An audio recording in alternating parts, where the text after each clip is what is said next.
Pedro Camp, a todos los miembros que componen el staff de la Fundación Huésped, es algo importantísimo para lo que estamos viviendo. No solo la familia del fútbol argentino, sino todo nuestro país, que realmente con muchísimo esfuerzo, con muchísimo compromiso de la ciudadanía, y gracias a ellos que son realmente los que han diagramado esta estrategia ante un virus que no tenía precedente, que realmente hasta el día de hoy lo único que sabemos y la única protección que tenemos es el aislamiento, es el estar en nuestros hogares, es el no salir a buscarlo, teniendo en cuenta la pasión que despierta el fútbol en todo el mundo y la responsabilidad que tenemos cada uno de nosotros y de los miembros del Comité Ejecutivo de la Asociación del Fútbol Argentino. Tenemos una enorme responsabilidad, Pedro, de poder seguir trabajando para poder minimizar la vuelta a los entrenamientos primero de este querido y tan lindo deporte que es el fútbol argentino, pero como le decía antes, con muchísima responsabilidad, con muchísimo compromiso de que cuando tengamos la oportunidad, que ya la semana que viene vamos a tener la reunión con el ministro de Salud, que no la hemos podido tener esta semana por los motivos que todos saben. El pico de fallecimiento ha sido muy, pero muy grande. Ayer 112, 113 muertos. No era una semana, o no va a ser una semana adecuada para poder reunirnos para plantear la vuelta de los entrenamientos en medio de una situación muy delicada que vive nuestro querido pueblo, nuestros seres queridos, nuestros amigos, y por sobre todas las cosas, con el compromiso de seguir colaborando desde el lugar que nos toca. Hoy nuestras instituciones no están abiertas para la práctica deportiva, pero sí para poder asistir al Estado, para poder asistir a los que menos tienen, ayudándolos, ya sea desde un plato de comida, dándole asistencia a las fuerzas públicas que tanto trabajo tienen diario a diario en las calles, dándole seguridad y acompañando de que esta cuarentena se pueda llevar de la mejor manera. Pedro, la verdad que realmente me siento honrado de que pueda ser parte de esta jornada, de que la dirigencia del fútbol argentino pueda seguir desasnando dudas que realmente las tenemos todos, porque no tenemos precedentes, nunca tuvimos la posibilidad de tener pensado ni siquiera que podía llegar a sucederle esto al mundo entero. Y que vemos que día a día, cuando das un paso para adelante, tenés que dar medio para atrás. Cuando vemos que quienes realmente no le han dado la importancia a la vida humana están padeciendo lo que están padeciendo. Nosotros desde el fútbol hemos tenido en Sudamérica el primer dirigente o el primer presidente fallecido, víctima de COVID, que ha sido el presidente de la Federación Boliviana en el día de ayer.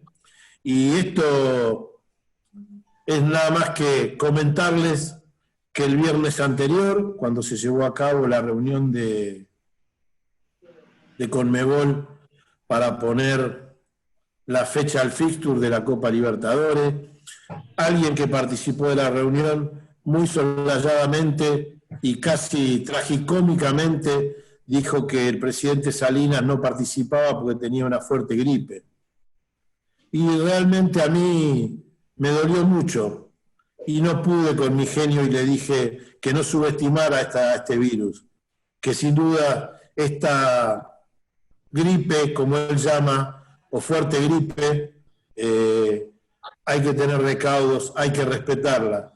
Y una semana después terminó falleciendo. Un dirigente con 58 años, un tipo como cualquiera de nosotros. Por eso podríamos hablar un montón de cosas más y de situaciones más, pero realmente teniéndolo a usted, queremos aprovechar todos, Pedro, de escucharlo, de que usted nos ayude en esta vuelta al fútbol, que para nosotros, por la responsabilidad que tenemos, por la familia del fútbol, por todo lo que representa, necesitamos escucharlo a usted y que usted pueda ayudarnos desde su humilde lugar, que hoy es un lugar muy representativo y muy respetado. Buenas tardes para los dirigentes, dirigentas, para todos los profesionales, para las doctoras, doctores que están acá participando en esta jornada que, le vuelvo a decir, es histórica para nosotros. Yo le voy a ceder la palabra al doctor Donato Villani para que después se la ceda a usted, Pedro. Muchas gracias, de verdad.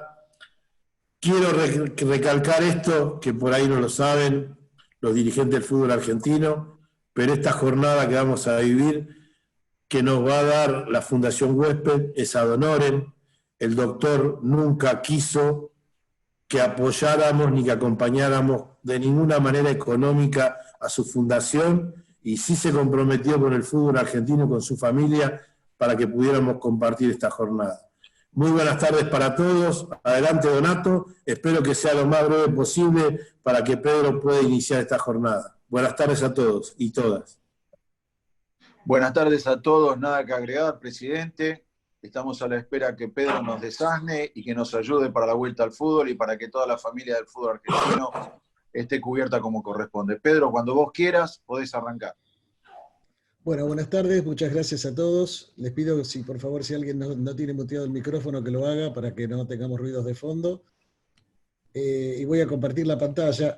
Necesito que el anfitrión me habilite la función de compartir pantalla, Donato. Ahí te está escuchando Gustavo Giorgi, ya se encarga. Perfecto. Todavía no está. Mientras tanto, quiero comenzar agradeciéndole a la Asociación de Fútbol Argentino, a su presidente Claudio Tapia, y al doctor Villani, con quien estuvimos charlando en la semana. El doctor Villani me hizo llegar el proyecto de protocolo que tienen ustedes planteado, lo estuvimos discutiendo, me permití hacer algunas sugerencias que rápidamente concordamos con el doctor Villani, pocas cosas para agregar. Me parece que tienen un buen fundamento como para poder empezar a discutir el tema con las autoridades de salud. Vamos a ver si, ahora sí. Un segundo que la tecnología nos ayude. ¿Ven la pantalla? ¿La ven? Perfecto, sí. Bueno, entonces vamos a contarle qué es lo que ocurrió en estos 7 meses de pandemia. Voy a limitar mi exposición a los temas que creo que pueden ser de interés para los dirigentes del fútbol. Empiezo por declarar un conflicto de intereses. Soy fanático de fútbol. Creo que no voy a explicarles a ustedes la importancia que tiene el fútbol en la vida de los argentinos, incluyendo la mía. Y me gustó recoger esta frase que algunos se la atribuyen a Valdano y otros se la atribuyen a Arrigo Sacchi, cuando dijo que el fútbol es lo más importante de las cosas menos importantes.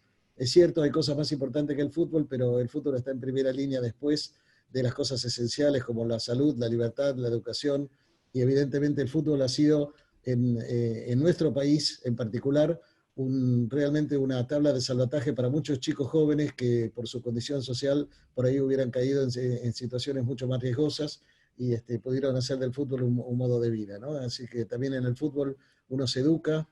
Albert Camus, que era un escritor francés y filósofo, dijo que lo más importante que aprendió sobre la conducta humana lo aprendió a través del fútbol, ¿no? Así que creo que no podemos sobreestimar la importancia del deporte.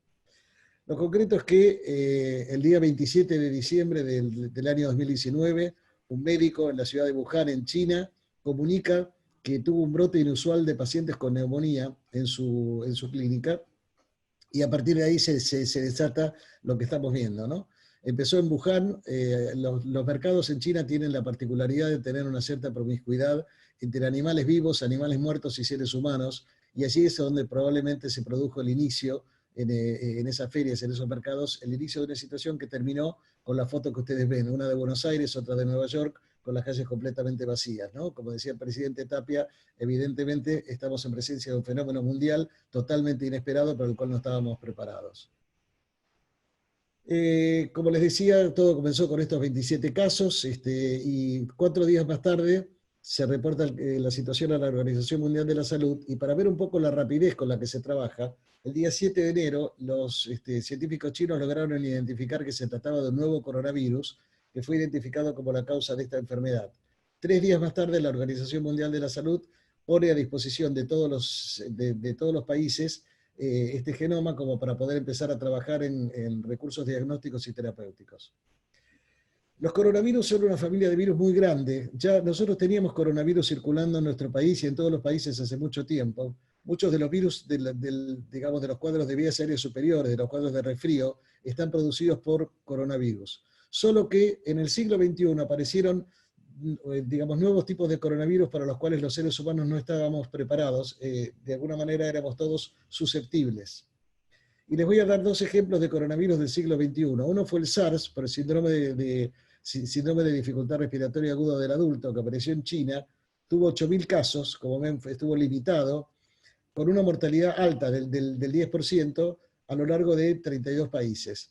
10 años más tarde aparece en Medio Oriente el coronavirus del síndrome respiratorio del Medio Oriente, muy limitado, 2.500 casos, pero con una tasa de mortalidad muy alta del 35%. Como pueden ver, en ambos casos hay dibujado un murciélago, que parece ser la fuente de este coronavirus, y un huésped intermediario. En el caso del SARS, al igual que en el caso del COVID-19, se trata de un animalito llamado pangolín, que no tenemos aquí en nuestra región, y en el caso de la enfermedad del Medio Oriente, son los camellos o dromedarios. ¿Cómo se transmite esta enfermedad? Se transmite básicamente por vía respiratoria, a donde si estamos a una distancia menor al 1,5 metros, 2 metros, tenemos toda la posibilidad de poder contagiarnos. Las posibilidades de transmisión por vía de contacto son muy bajas, en realidad están bastante puestas en duda. Tendría que darse una serie de circunstancias, como tocar con las manos una superficie donde alguien haya estornudado o haya tosido, luego llevarnos las manos a la cara, sin haberlas lavado previamente, tocarnos la nariz, los ojos o la boca, de modo tal que es una vía de transmisión que uno tiene que, obviamente, evitar lavándose las manos con frecuencia y no tocándose la cara, y como veremos enseguida, usando también mascarilla. La vía de transmisión vertical de madre a hijo está puesta en duda, aunque hay algún caso comunicado. Básicamente esta es una enfermedad de transmisión respiratoria, como lo es, por ejemplo, la gripe, la influenza, etc. ¿Cómo podemos hacer para reducir la transmisión del virus? Ustedes ven un dibujito a la izquierda de la pantalla, donde una persona que está infectada, que puede ser asintomática, es decir, puede no tener síntomas o no haberse dado cuenta que tenía síntomas menores, elimina una gran cantidad de gotas que pueden llegar a personas sanas. Esas personas sanas pueden estar con barbijo o sin barbijo. Fíjense que en la parte de abajo, la persona que está infectada tiene puesto un barbijo, y entonces todo lo que elimina es muchísimo menor. Cuando usamos barbijo estamos protegiendo a los demás. Cualquiera de nosotros puede ser asintomático, cualquiera de nosotros puede estar transmitiendo sin darse cuenta. Por eso es tan importante que todos usemos barbijo, porque evidentemente no solamente que evitamos eliminar partículas con virus si es que estamos infectados y no lo sabemos, sino que también en un cierto punto nos protege a nosotros de la llegada de esas partículas. ¿Hemos inventado algo nuevo? Para nada. La foto que ustedes ven es de la epidemia de gripe de 1918. Y observen que todos estaban con barbijo, y la señora que está en la punta tiene un cartel que dice use una mascarilla o vaya a la cárcel. Es decir, que se castigaba con prisión a aquellos que no usaban mascarilla. Como ven, desde 1918 hasta ahora seguimos usando herramientas muy similares para el control de las pandemias. Muy importante el factor de la ventilación. Observen aquí 2 figuras. Tienen un señor que está estornudando o tosiendo o gritando o cantando. Cualquiera de esas formas son elementos que aumentan la cantidad de partículas que eliminamos, y está en un ambiente cerrado, y la chica que está bajo la ventana, bueno, respira todo eso. Simplemente abriendo la ventana observen cómo la mayoría de las partículas se van, y entonces por eso es la importancia de mantener los ambientes adecuadamente ventilados. ¿Cómo nos infectamos? Básicamente nos infectamos por pacientes sintomáticos o por personas que están por desarrollar los síntomas. Acá sobre el tema de los asintomáticos, quiero ser claro en este sentido. Toda persona que no siente que tiene síntomas es considerada asintomático. Pero más de una vez, y hemos visto muchos pacientes así, que lo único que han tenido es levantarse un día de la cama y decir, no me siento del todo bien, y se toman la temperatura y tienen un 37, un 37,2, les duele un poco la garganta, pero dicen, bueno, estamos en invierno, puede no ser nada, y no consultan. No consultan, no se diagnostican, pero sí pueden transmitir la infección a terceros, que si son personas de más de 65 años, si son personas que tienen otras enfermedades, lo que se llaman comorbilidades, pueden tener efectivamente un mal resultado con la infección por el virus COVID-19. En una mucho menor proporción está la infección por elementos del medio ambiente. es decir, por lo que yo les decía recién, por tocar superficies, etc. Es muy importante que ustedes tengan el concepto de contacto estrecho. Habrán escuchado hablar de que hay que rastrear los contactos estrechos. Y esto es importante que lo sepan, porque por más que podamos combinar un plan, un programa conjunto para abordar este problema, hay que saber que es muy improbable que no tengamos algún caso de algún colaborador, puede ser un jugador, puede ser alguien del cuerpo técnico, puede ser alguien, algún personal de seguridad, algún personal de maestranza, que tenga eventualmente COVID-19. Entonces, ¿qué es un contacto estrecho? Toda persona que haya proporcionado cuidados a un caso confirmado, mientras el caso presentaba síntomas, que no hayan utilizado las medidas de protección adecuadas y que hayan estado a menos de 2 metros durante al menos 15 minutos. Voy a volver sobre esto después, es muy importante, la distancia es muy importante en tiempo. Y en otras instituciones, que no es el caso de los clubes de fútbol, pero se los comento para que sepan, hay criterios más estrictos para el diagnóstico, es decir, más amplios en este sentido, para las personas que viven en barrios populares, instituciones cerradas como geriátricos o cárceles o asilos, y también en los pueblos originarios. Pero fíjense que en todos los casos se habla de estrecha proximidad, menos de 2 metros y durante 15 minutos. Hay 3 claves para la transmisión. El primero es la proximidad, esto que les hablo de los 2 metros o el 1,5 metros como mínimo de distancia. El virus no vuela indefinidamente. Puede eventualmente haber aerosoles en el aire en un ambiente cerrado que no esté ventilado, pero en general lo más importante es mantenernos a 2 metros de la próxima persona, que puede ser una persona que luzca perfectamente sana, pero puede tener eventualmente ser un portador del coronavirus. El otro tema es la intensidad, y déjenme darles un ejemplo. Si en el día de mañana se reabren los espectáculos públicos, va a ser más fácil reabrir una obra de teatro o un concierto de música clásica que un recital de rock. ¿Por qué? Porque la intensidad es distinta. En un recital de rock los chicos están saltando, cantando, gritando, hacen pogo, se abrazan. Eso evidentemente genera un problema en términos de la posibilidad de contagio. Y el tercer tema es la duración. Cuando ustedes escuchan que permanentemente por televisión estamos diciendo que la gente tiene que evitar reuniones clandestinas en sus casas, las reuniones por el Día del Amigo, los asados, los casamientos clandestinos, las fiestas electrónicas, etc., es porque se dan estos 3 componentes. Son eventos de proximidad, de mucha intensidad, nadie usa el barbijo ahí, por supuesto, y duran evidentemente más de 15 minutos. Estos son datos para tener en cuenta para considerar el regreso a las actividades del fútbol. Los cuidados que nos recomienda el Ministerio son los que ustedes conocen: lavarse las manos con jabón, siempre jabón y agua es mejor que el alcohol en gel. Usamos alcohol en gel cuando no estamos en un lugar que tenga una canilla disponible. Estornudar y toser en el pliegue del codo, no tocarse la cara, ventilar los ambientes, mantener limpios los lugares y no compartir platos, vasos, mate u otros artículos de uso personal. Las preguntas que nos tenemos que formular cuando estamos pensando en rehabilitar una actividad son las siguientes. ¿Dónde es la locación? ¿Es en el interior o es en el exterior? En el caso del fútbol es en el exterior. Eso es una ventaja, es un ambiente abierto. ¿Cuántas personas van a participar? ¿Qué grado de cercanía van a tener? ¿Cuánto dura el contacto? El contacto eventualmente, digamos, con superficies. Estamos hablando de amplias superficies de contacto. Por ejemplo, el básquetbol tendría, creo yo, más problemas que el fútbol, por ejemplo, por la frecuencia con la que tienen que contactar con superficies. ¿Cuál es el área, cuál es la zona? Está ubicado el estadio de fútbol en un área de alta circulación. Ahora tenemos circulación no solamente en el AMBA, tenemos también en varios lugares del interior del país, en Jujuy, en Córdoba, Río Negro, Neuquén, por solo citar algunos casos. ¿Y cuál es el nivel de cumplimiento de las medidas de la población que vamos a analizar? Algunas pautas que surgen del programa que preparó el doctor Villani con sus colaboradores y que hemos contribuido a fortalecer un poquito. Las pautas para reducir el riesgo en el fútbol. Primero, las instituciones tienen que contar con un plan integral, un plan de prevención para realmente trabajar con la educación a los planteles y a las autoridades acerca de la importancia del cumplimiento.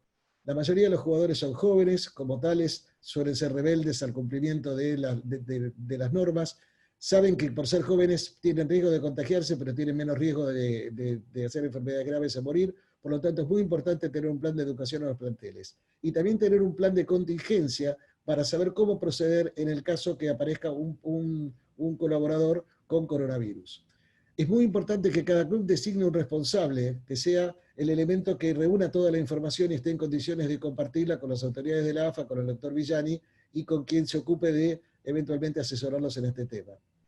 Cumplir, por supuesto, con las medidas generales, barbijos, distanciamiento, lavado de manos. hemos recomendado que todos los jugadores se bajen la aplicación Cuidar, que es gratuita, una aplicación del gobierno, en la cual tienen que actualizar sus datos.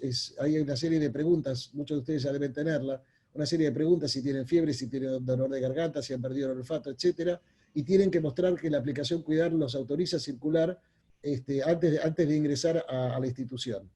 También hemos recomendado hacer control de temperatura. Hay unos termómetros a distancia que no son excesivamente caros, se vendían a 7.500 pesos. Entonces, control de temperatura de cada persona que ingrese al club, no importa que sea jugador o no, y hacer también un test del olfato, para lo cual hay que utilizar, por ejemplo, un tarro de café, una loción o una esencia de vainilla, para comprobar que no han perdido el olfato, que suele ser un signo temprano. Evitar el uso del vestuario. Los jugadores deberían llegar previamente cambiados en su casa, tener 2 equipos, entonces traen el equipo para lavar o lo lavan en su casa y se colocan el equipo limpio y se bañan luego en su casa.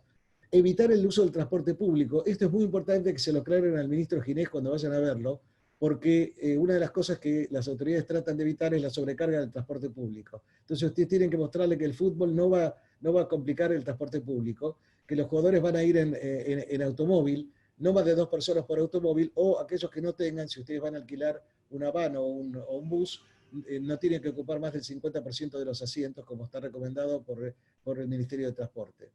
Importante educar a todo el mundo de no compartir hidratación, cada jugador con su botellita de agua mineral, o de Gatorade, o lo que tomen, no compartir utensilios de cocina, no compartir el mate. Y el entrenamiento, que se hagan burbujas. Esto quiere decir, si tomamos el plantel del equipo X, bueno, por ahí el arquero y 5 defensores, más el preparador físico, son el grupo que siempre se va a entrenar juntos mientras se estén haciendo entrenamientos sin fútbol, sin mezclarse entre ellos. Tiene que quedar claro que por más que el número 2 del equipo sea muy amigo del número 10, si están en burbujas distintas no tiene que juntarse. Y luego los testeos según el plan que terminen acordando. Las manifestaciones clínicas, solo para que ustedes sepan, fiebre en la mayoría de los casos, pero puede estar ausente, la tos puede ser seca o puede ser con expectoración, decaimiento, falta de fuerza, falta de aire que puede aparecer más tardíamente, dolores articulares, dolores para tragar, algunos síntomas digestivos, y una cosa que hemos aprendido en el curso de esta epidemia, que puede faltar el olfato o puede haber un trastorno del sabor, un trastorno del gusto. Eso a veces se presenta tempranamente. ¿Cómo hacemos el diagnóstico? Y eso es importante porque ustedes van a querer hacer testeos, por lo que me decía el doctor Villani, es que desde 2 días antes del inicio de los síntomas se puede detectar el virus hasta aproximadamente 4 a 5 días después, a veces unos días más, a veces unos días menos, por medio de una técnica que se llama PCR, en la que consiste en poner un pequeño hisopo en la nariz y en la garganta para tomar muestras. Tal vez en un futuro no muy lejano lo podamos hacer con saliva, que es mucho más sencillo, pero todavía no está establecido ese método. Y esto se puede detectar desde 2 días antes del inicio de los síntomas, como les dije, hasta 4 o 5 días después. Lo que ustedes ven en las rayas que dice IgM e IgG son los anticuerpos que el organismo genera como respuesta a la infección por el coronavirus. Son tardíos, aparecen a partir del 8º día, frecuentemente no se detectan hasta el día 12 o 14. La IgM, inmunoglobulina M, es un reactante de fase aguda, lo cual significa que va a durar poco tiempo relativamente, mientras que la IgG, inmunoglobulina G, va a permanecer durante mucho más tiempo. La presentación clínica, solo para que ustedes sepan, esto lo sabemos desde el primer trabajo publicado por los chinos, ya con 45.000 pacientes prácticamente, que el 80% tienen enfermedad leve, es decir, el 80% va a tener un cuadro que va desde ese cuadro mínimo que yo les describí, un poco de malestar, un poco de fiebre, un poco de dolor de garganta, hasta una gripe bien establecida, pero que la van a pasar en su casa. Aproximadamente un 15% va a tener un cuadro severo con neumonía y va a requerir internación, y aproximadamente un 5% va a tener una situación crítica que va a requerir internación en terapia intensiva, y una buena parte de ellos van a requerir asistencia respiratoria mecánica, es decir, estar en un respirador. La situación epidemiológica de nuestro país, todo lo que se ha hecho, como decía el presidente Tapia, está destinado a aplastar la curva. Fíjense que ustedes tienen allí 2 curvas, una curva en color violeta, que es lo que hubiera ocurrido sin las medidas de protección, y una curva más plana de color naranja. Y lo que tiene marcado en la línea punteada es la capacidad del sistema de salud para atender a todo el mundo. Lo que se ha tratado de evitar desde el principio, las autoridades nacionales, autoridades de la ciudad, autoridades de la provincia de Buenos Aires, ha sido desde el principio la voluntad de evitar que ni un solo argentino quede sin atención. que nadie tenga que morir porque no hay un respirador para ofrecerle, y evitarle a nuestro equipo de salud la trágica situación de violencia moral que han tenido que pasar los profesionales en Italia, en España, en muchos otros lugares, a donde han tenido que decidir quién vive y quién muere porque tengo un respirador y tengo 3 pacientes para asistencia respiratoria mecánica. Eso es muy importante de tener en cuenta y todo lo que se ha hecho ha sido efectivamente para proteger la vida de los argentinos. Simplemente para que tengan una idea de la magnitud, al día de hoy 14 millones y medio de personas han sido confirmados y más de 600.000 han fallecido. Los países más afectados son Estados Unidos, Brasil, India, Rusia y Sudáfrica, y un poquito más abajo ya viene Perú. Al reporte del día de hoy, en la Argentina tenemos más de 130.000 casos, con una edad media de 36 años. La buena noticia es que más de 58.000 pacientes fueron dados de alta, 2.426 han fallecido. Fíjense la diferencia de edad entre los casos, 36, y la diferencia de edad con los fallecidos, 75 años. Lo cual no quiere decir que un joven no se pueda morir, porque efectivamente hay menores de 60 que han fallecido, pero no son la mayoría. La letalidad, que es la proporción de personas que fallecen sobre el número de casos diagnosticados, es muy baja en nuestro país, probablemente porque tenemos mucha población joven que se ha infectado y porque ha mejorado mucho la calidad de la atención de los pacientes en la medida en que fuimos ganando tiempo y fuimos aprendiendo. La mortalidad es de prácticamente 38 casos por millón de habitantes, tal vez un poquito más con el número de hoy, esto habría que actualizarlo, puede ser alrededor de 40, pero de todas maneras es 10 veces inferior a la que tiene Brasil, por ejemplo. Para que se den una idea, hoy podríamos estar hablando de 25.000 muertos en Argentina si hubiéramos seguido una política como la que se siguió en Brasil. El tema de las camas de terapia intensiva, el 55% de las camas a nivel nacional están ocupadas, en el área metropolitana el 65%, lo cual todavía nos deja un margen razonable como para seguir operando. Y se han hecho una importante cantidad de testeos, más de 500.000 de personas han sido testeadas en el país. Simplemente para que ustedes tengan una idea de cómo ha ido evolucionando la situación, en azul tienen la totalidad de los casos, en color amarillo tienen los pacientes que están todavía activos pero que no están en terapia intensiva, que son como 67.000. Tienen luego los pacientes que están en terapia intensiva, que son 842 en naranja, en rojo los fallecidos, y los casos confirmados totales están en azul. Es decir, como pueden ver, ha habido un crecimiento progresivo, no dramático, pero sí progresivo, desde que el primer caso fue diagnosticado el día 3 de marzo. Simplemente para comparar la situación, pueden ver ustedes la curva en azul corresponde al Brasil, seguida por las curvas de Perú, de Chile y de México, y en el caso de los fallecidos, más o menos un orden similar, y Argentina está por debajo, junto con Paraguay y Uruguay. Para que vean cómo ha ido cambiando el panorama epidemiológico, yo los invito a ver, aquí no sé si llegan a ver la flechita, donde dice 26,4, fue una de las veces que el presidente habló y empezó a hablar de abrir algunas medidas de la cuarentena. Tardábamos 26 días y medio para duplicar los casos, llegamos a bajar en algún momento a 11 días, o sea, la situación empeoró bastante, y ahora estamos en aproximadamente 20 días de tiempo de duplicación, como quien dice, recuperando de alguna manera la distancia entre la duplicación de casos.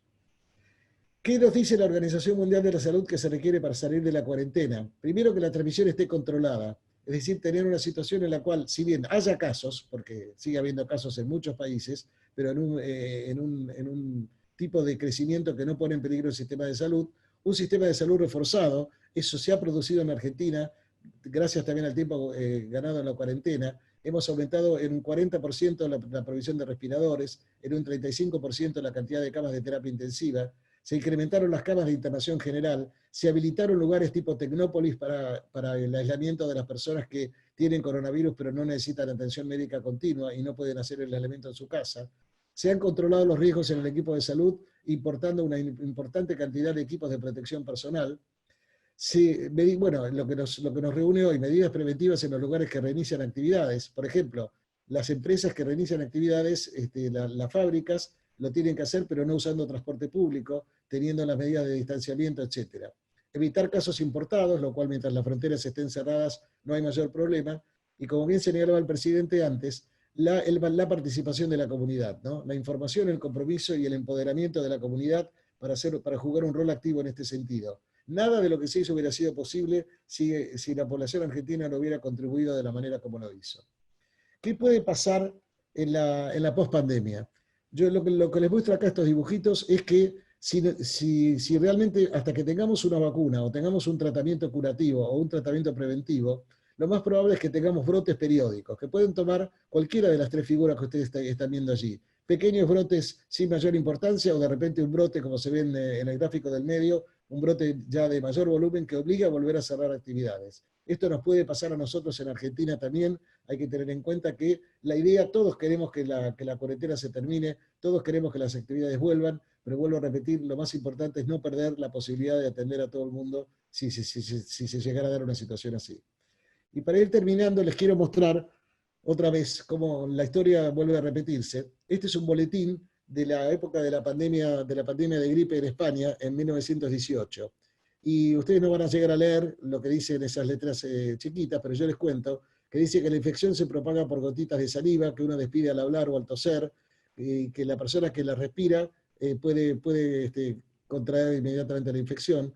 Por lo tanto, no estén en lugares cerrados, traten de que haya ventilación, eviten de que se reúna mucha gente, como en las tabernas, dice allí, por ejemplo, ¿no? Extremar la limpieza de las casas, tener abiertas las ventanas, estar el mayor tiempo posible al aire libre, y sobre todo, dice, seguir los consejos del médico y desoír a los ignorantes que invitan a beber alcohol o a consumir tabaco. Hoy podríamos decir desoír a los ignorantes que hablan por televisión o que pasan mensajes erróneos por WhatsApp o por algunas de las redes sociales.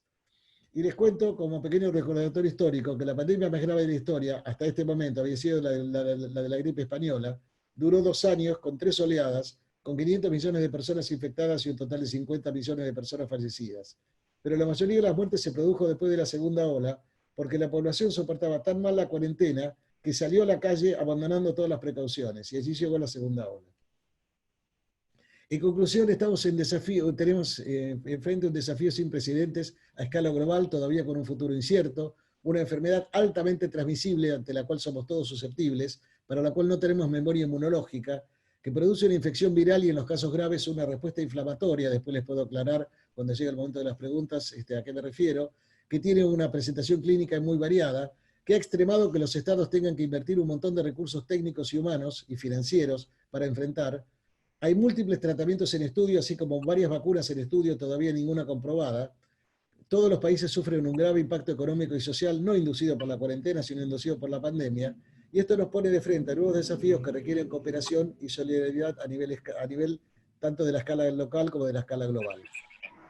Hay un mundo después del coronavirus, estoy seguro que vamos a salir, y si bien hoy no nos podemos dar la mano, depende de los otros. Yo quiero terminar diciéndoles que todos sabemos que vamos a salir de la cuarentena, de la pandemia, vamos a salir con el pelo más largo y con el bolsillo más flaco. La diferencia es que probablemente todos ustedes y yo sabemos que esta noche vamos a cenar, no tenemos ninguna duda. Y mientras tanto, mientras estamos teniendo este Zoom, hay gente que está haciendo cola para conseguir el único plato de sopa del día. De modo tal que más que nunca la solidaridad y más que nunca la felicitación tanto a la AFA como a los clubes por la enorme tarea solidaria que están brindando. Y yo con esto termino y estoy a disposición de ustedes para contestar las preguntas que consideren oportunas y les agradezco la atención. Agradecerle al doctor y a la doctora Khan, porque realmente no solamente por el día de hoy, con esa claridad tremenda que tiene, sino cómo ha defendido, en más de una vez que lo vi, doctor, cuando algunos que por ahí, distraídos o equivocados, planteaban algo en algún lugar que usted iba y tenía que aclararles y con energía, como corresponde, marcar el recorrido.